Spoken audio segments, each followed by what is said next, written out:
Alright guys, a quick one. Here, I'll detail how to convert OBS studio files from MKV to MP4 on your laptop.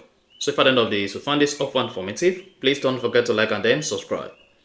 Now the first one today is go ahead and open the OBS application.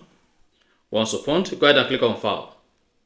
Then under File, locate and click on Remote Recordings. Now click on this location to select where the files you want to convert from MKV to MP4 is located. Click on Open. Then again, under Target File, you should see the format. It's now in MP4.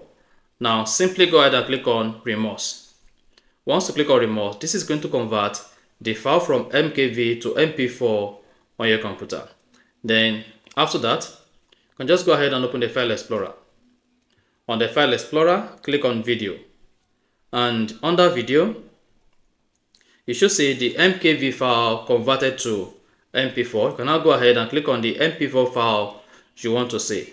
And that's it. So that's exactly how to convert OBS MKV file or video to MP4 on PC or laptop. So if you found this offer informative, please don't forget to like and then subscribe.